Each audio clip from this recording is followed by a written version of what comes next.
Alright guys, this is Rockin' Rob back at you here. What we're going to try to do, well, we've already actually done it. Here is the top of the atomizer where you build your coils at.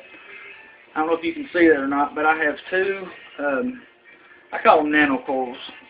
I wrapped them on that push pin that you see right there on the end of it, and so they're pretty small. They're actually sub-ohm coils. So again, if you don't know what you're doing with these sub-ohm coils, get you some literature on it. You know, do some research before you start building these things, because at least you're going to get a burnt taste when you're vaping. Every 2 or 3 vapes, you're going to get just like a burnt taste in your mouth. Now that's the least that can happen. And the most that's going to happen is your battery's going to melt down on you, and that's not good. But anyway, back to what I was doing here. I've got my coils already on here, got my excess wire already cut off. So the next thing I'm going to do is I'm going to stick my push pin back in these coils, and I'm going to get them at kind of an angle like that. I don't know if you can see that or not, but I've got it at an angle. And that's when you wick this thing, put it at an angle like that so it helps the you know, the juice flow down to the coil. Okay. Now the next step is going to be getting all the shorts out of your coil. A lot of people like to take a torch and torch their kanthal before they roll the coil, which is a good idea, I guess. It makes the coil less springy, so to say, and you can shape and form it a lot better. But I'm using 28 gauge kanthal on these coil builds.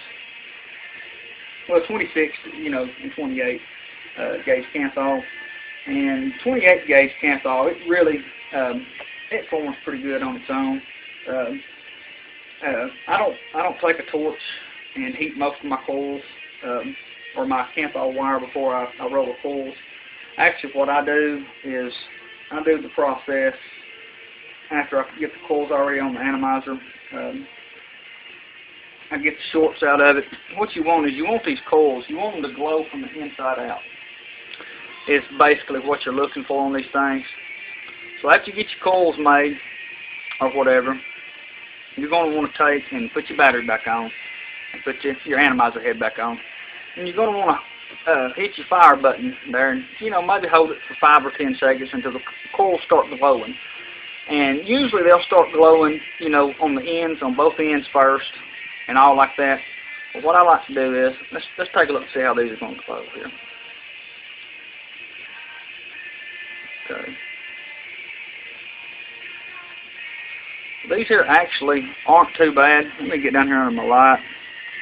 What I'm doing is I'm just taking a pair of tweezers, or needle nose pliers rather, and I'm just mashing in on these coils. Real gently. You know, not too much. You don't really need too much. Oh yeah. Starting to look good.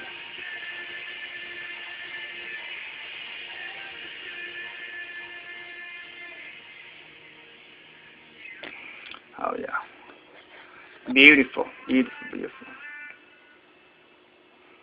Just give that a couple more little bends in there.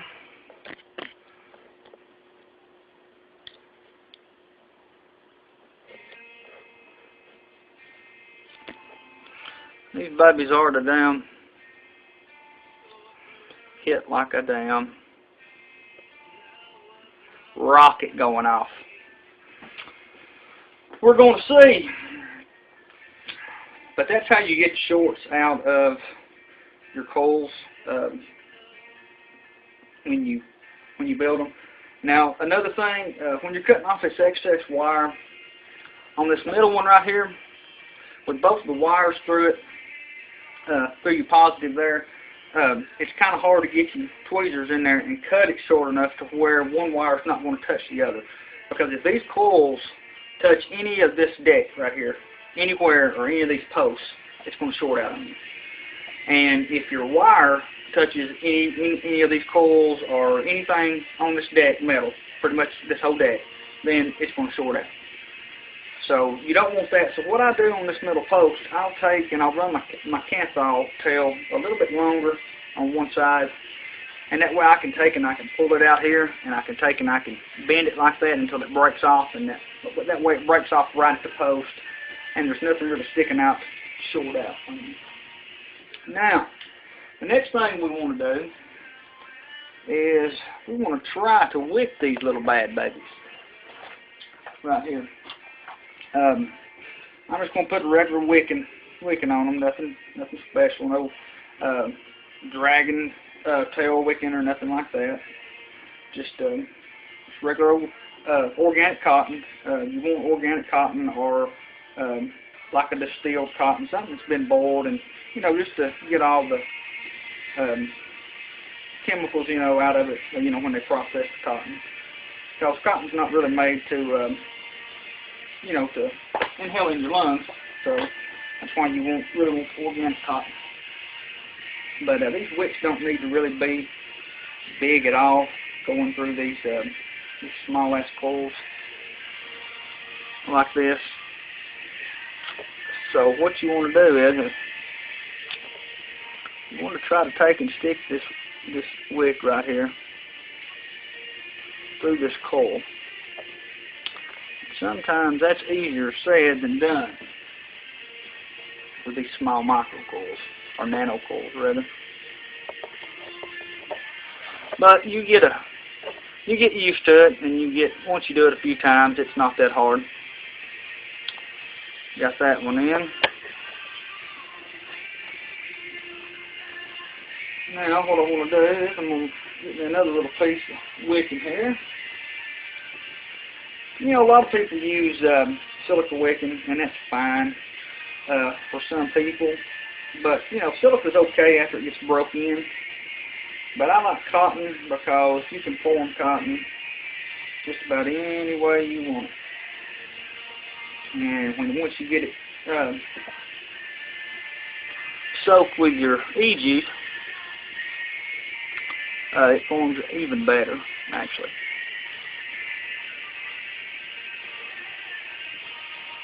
This one here is going to be a stinker. I'm going to have to put it down here in the light for a second.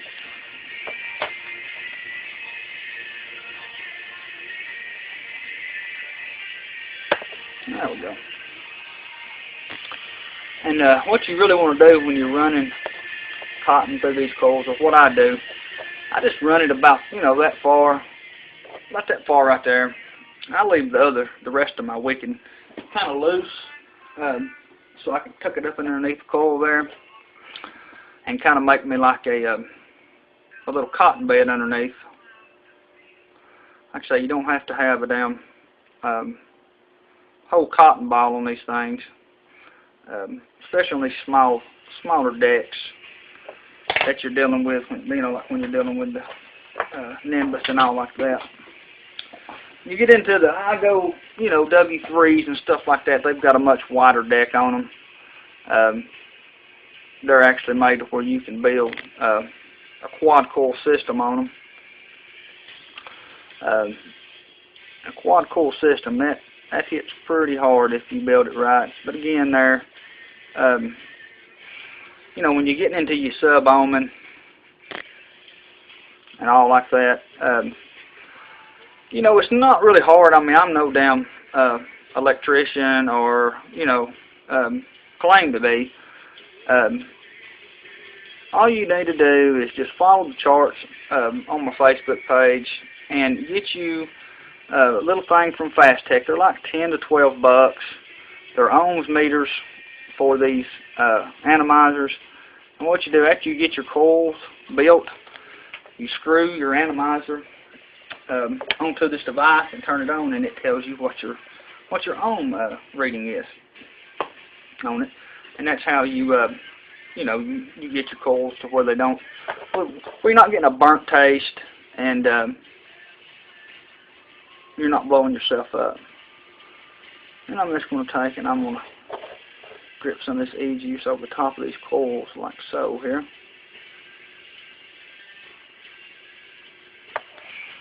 And while I let that soak, I'm going to get me just a little piece here. Because as you know, a lot of people like to use, you know, the drip tips.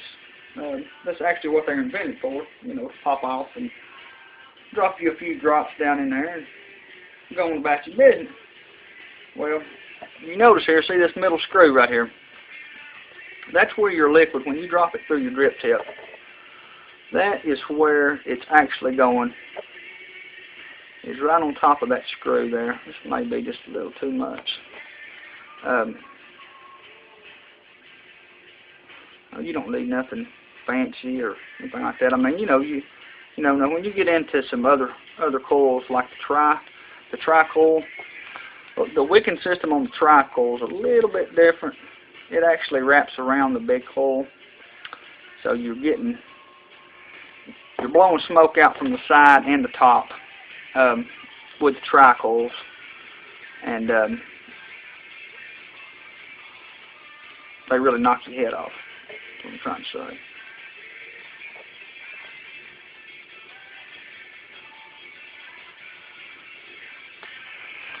If this booger's going to give me a headache here, looking like it's going to. That's nothing new. Because if something ain't being a bitch, then something's not going right with my day. As you may be the case with some of you other people out there. It's just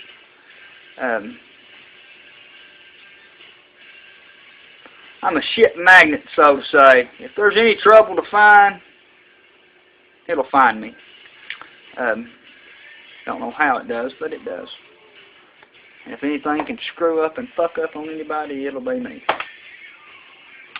And also, on this Nimbus analyzer, you see these air holes, they've actually been drilled out, but we're going to get into that later.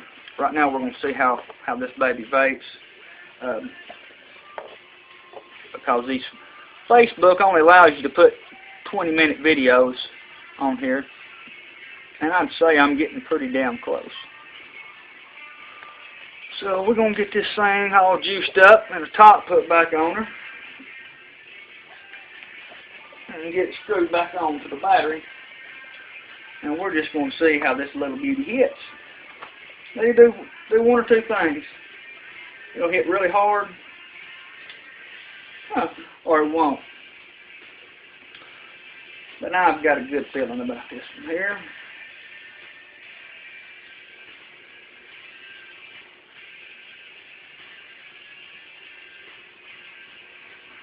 Let's see what we've got before I get too excited here. Oh my God, yeah, look at that. Good God almighty. What?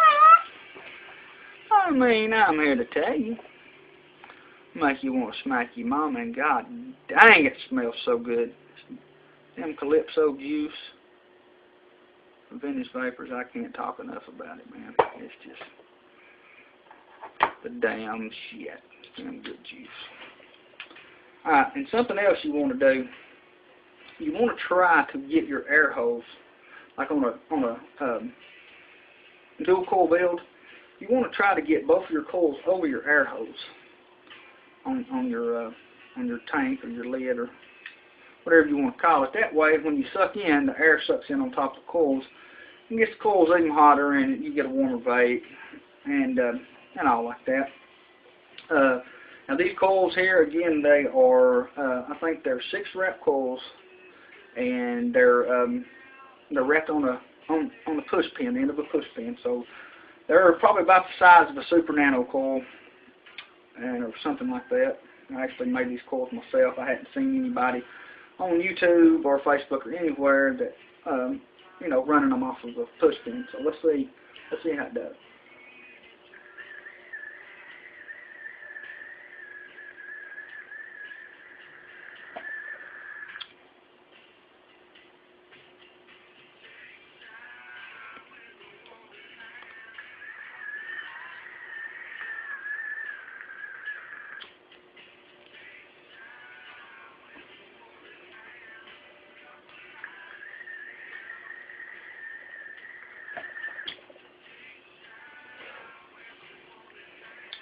They're not the hardest hitting coils that I've built, but they're pretty damn close. That's a real good build. It's a real good sturdy build. Puts out a lot of vapor.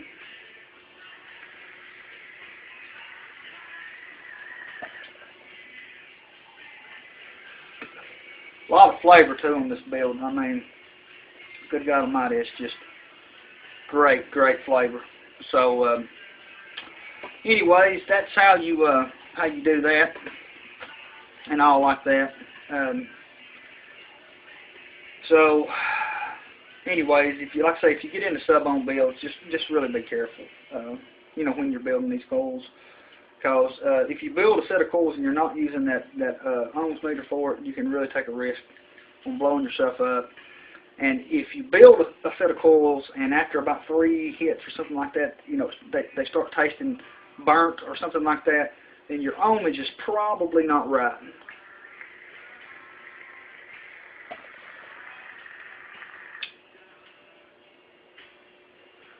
My God, that's so damn good. Make you want to smack your mama twice.